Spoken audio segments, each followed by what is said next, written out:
Hello and good morning, everyone. Today we are going to make the bread pudding, the recipe that I posted on my menu. I couldn't post it last night. Me and the kids were out skating, but we're going to go ahead and post that this morning. As well as we're going to make some breakfast. Today we're going to cook a T-bone steak with some eggs and some hash browns and some toast. So let's go ahead and get started. We're going to start with our bread pudding. And the bread, all you need is some bread. You need a little ground cinnamon, some salt, sugar. Raisins are optional. If you want to add those, you don't necessarily need those. And some eggs. And we're going to start off with, and milk. Let me not forget the milk. Oh, and butter. So I'm going to go ahead and turn the pot on, as well as turn my oven on. It's supposed to be on 350. All right, Aaliyah, let's come over here. We're going to cut up our bread. Now, the recipe that I'm following is a Betty Crocker recipe. I will post that recipe for you all if you want to, make it as well.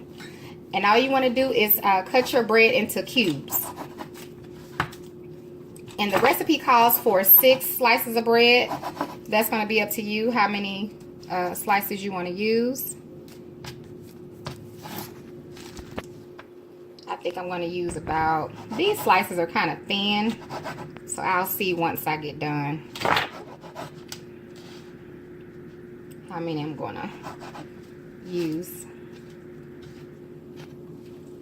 All right, we're going to add our butter to the pot, as well as the milk. And I'm going to put it on like between a 6 and a 7, because all we want to do is have this to heat up. All we want to do is have it warm. We don't want it to boil and all of that. So that's all we're doing. So we'll continue to cut our bread while that's warming up. And again, we have the stove set for 350. All right. Yeah, I'm going to do about a couple more.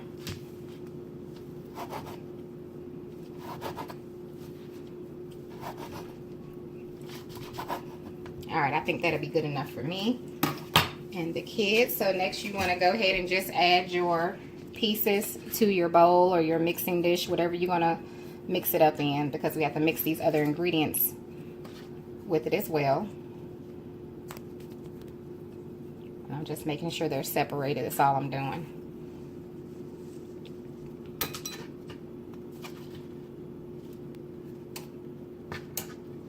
I like bread pudding recipes because they're so simple. Very simple recipes and delicious. Again, this is cinnamon raisin bread. And here's the packaging. I just used the Great Value pre-sliced cinnamon raisin. I'm going to move that out the way. We can move this out the way. All right, I have my bowl here. Next, I'm going to add my eggs. Let me go ahead and mix those up. All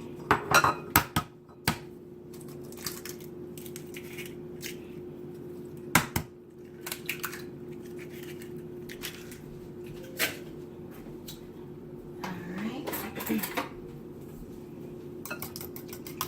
I believe the eggs should be beat. It doesn't say, but I'm going to mix my eggs before I add them into with my my bread. All right, I'm going to add my eggs. We're going to add our sugar.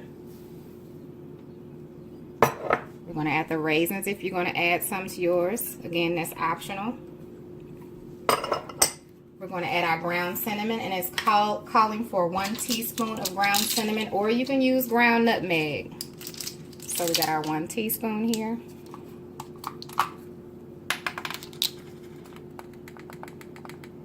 Check that off.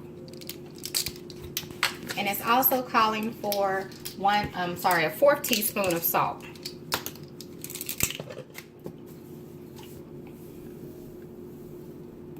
There we go. So we're going to add that. And now we're going to mix it together.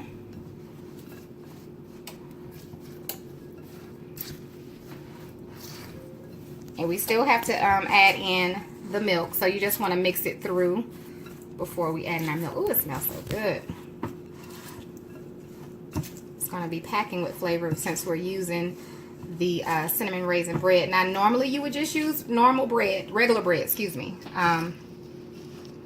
But y'all know me. I always got to do something a little different. All right, now we got that mixed through. Let's check on our, it looks like that's pretty much warm. I don't know if you can see the steam off of that, but that's pretty warm now. So now we're gonna stir our milk in. The butter is melted and everything is warm.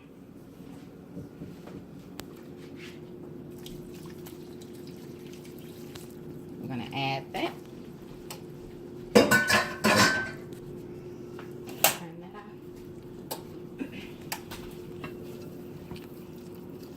Just like that. All right, once we get that stirred through, we're going to add this into our baking dish, which I have here. And you can use whichever baking dish you like. We're just going to pour it on in there. And this has to bake for about 40 minutes. That looks so good and it smells delicious. All right, I'm gonna bake mine uncovered. I believe it says uncovered. Let's see, yeah, bake uncovered for 40 to 45 minutes. So we're gonna go ahead and set our timer. We'll just go ahead and set it for 45 minutes. All right, Leah, let's go ahead and put that in. And while that's baking, we'll go ahead and start breakfast. All right, the first thing I'm gonna do, see, I saved that for me, Leah. The first thing I'm gonna do is we're gonna add some of our Dale's steak seasoning to our steak. Apologize about that. Let me wash my hands real quick. It's kind of sticky from the bread.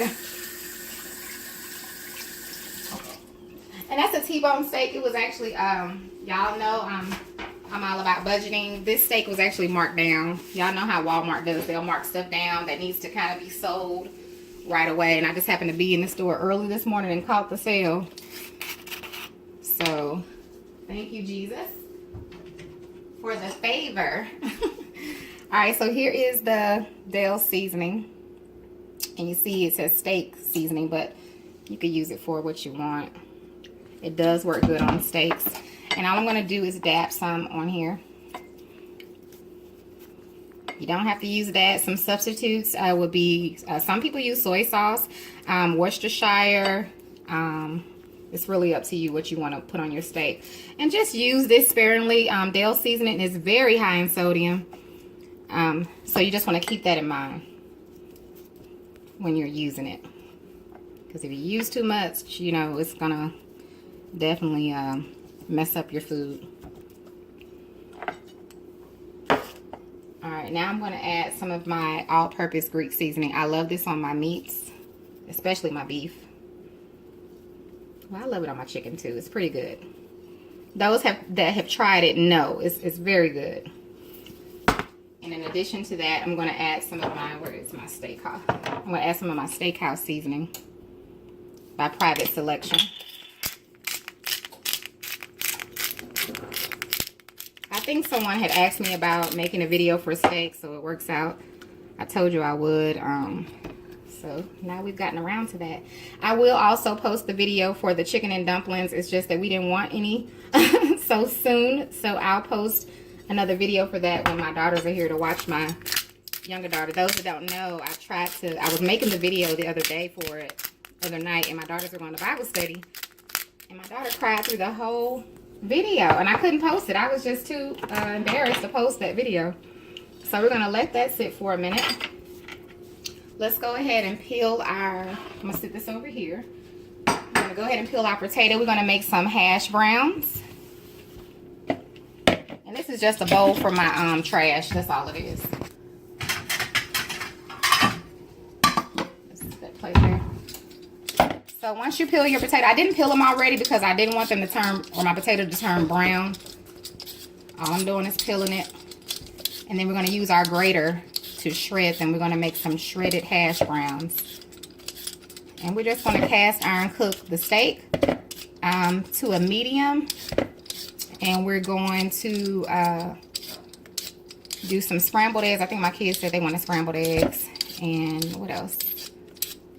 We'll cook the hash browns. We'll do these in the cast iron as well. And maybe some toast. They're going to have the bread pudding as well. So, alright, Leah. Alright, I'm going to rinse that off. I've learned it's helpful to have just a bowl sitting on the counter so you got to keep running back and forth to the trash can. I had to learn that the hard way because y'all know I'll go back and forth. Alright, so you want to get your grater. And you kind of just sit it on top. You can kind of, it has like a little rubber thing.